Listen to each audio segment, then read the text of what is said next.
According to a filing with the U.S. Securities and Exchange Commission, Burry, one of the first investors to call and benefit from the subprime mortgage crisis, is long put against 800,100 shares of Tesla worth $534 million at the end of the first quarter. When the price of the underlying securities falls, investors profit from puts. According to the filing, Burry possessed 8,001 put contracts with unknown value, strike price, or expiry as of March 31st. Tesla stock dropped more than 4% on Monday, increasing its month-to-date losses to nearly 20%. Today, we're going to tell you about all Michael Burry's big bet on inflation. Stay tuned until the end of the video to find all about it.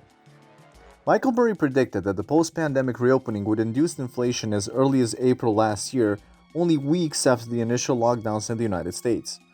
Consumer prices increased by 4.2% year over year last month, the highest increase in 11 years, proving his prediction correct this week. When we start working and playing again, inflation could be on the horizon, the investor told Bloomberg in an April 7, 2020 piece. Burry is best known for foreseeing the housing market collapse in the United States in the mid-2000s and betting $1 billion on it. The book and film The Big Short were based on that period of his career. He also invested in GameStop earlier this year and pushed for improvements at the company in 2019, laying the groundwork for the meme stock frenzy. In February, Scion Asset Management's CEO increased his inflation concerns. He warned that stimulus checks, the Federal Reserve's continuous injection of cash into markets, and the reopening of huge portions of the economy would all likely raise prices. To stimulate the economy, the United States and other governments use their central banks to print money. They accomplish this by purchasing government bonds on the open market. They occasionally buy corporate debt, like they did during the COVID crisis. They physically buy this money with money that has been digitally printed. That cash appears out of nowhere. Their goal is to boost the economy by lowering interest rates. If that link baffles you, here's an example.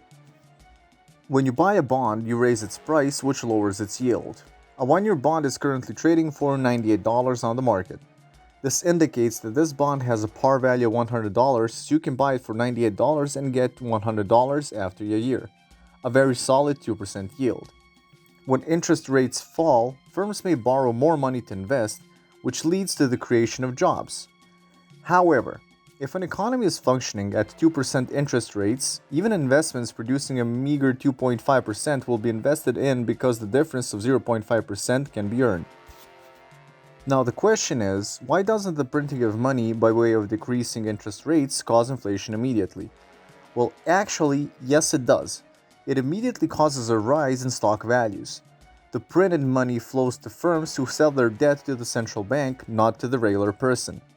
It is distributed to large investors who sell their government bonds back to the central bank in order to invest in stocks. They're astute. They understand that a stock earning even a stable 3% will earn then more than the current bond yielding only 2%. Now, when does printing become a problem? So food costs, general household products, gasoline prices, housing prices, and other goods that the typical person purchases practically every week are all examined by the central bank. Combine them and call it CPI, which stands for Consumer Price Index, inflation.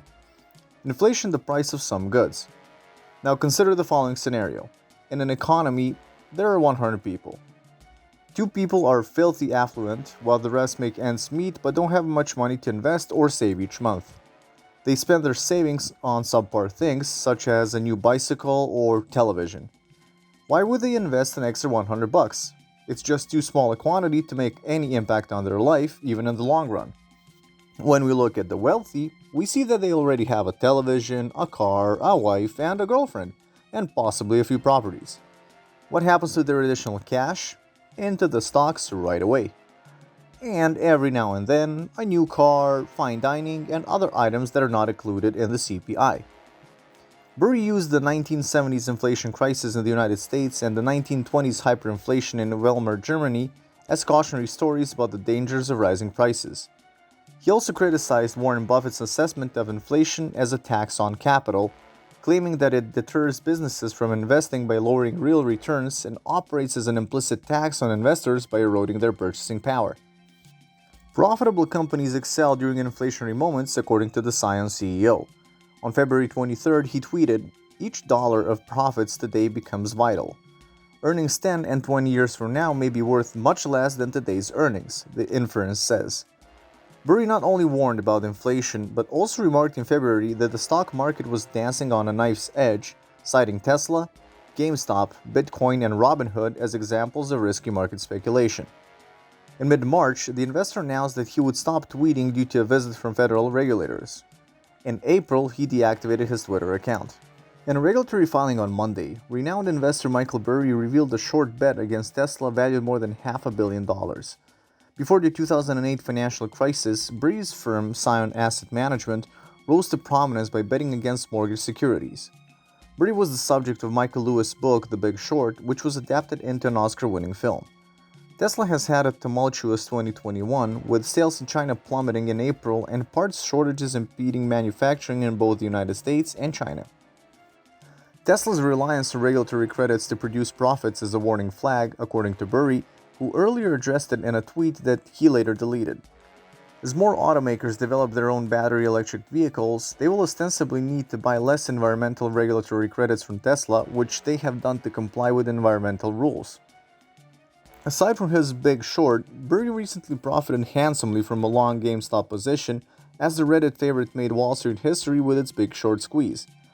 Tesla reported $518 million in regulatory credit sales in the first quarter of 2021, which Elon Musk's business often obtains from government programs to boost renewable energy.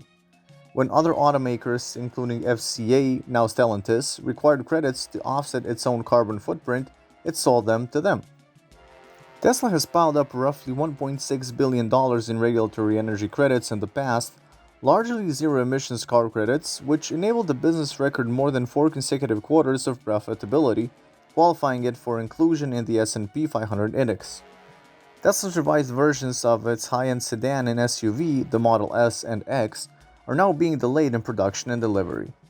In addition, commercial manufacturing of its custom-designed 4680 battery cells, which will be used in upcoming vehicles such as the Cybertruck and Tesla Semi, has been delayed.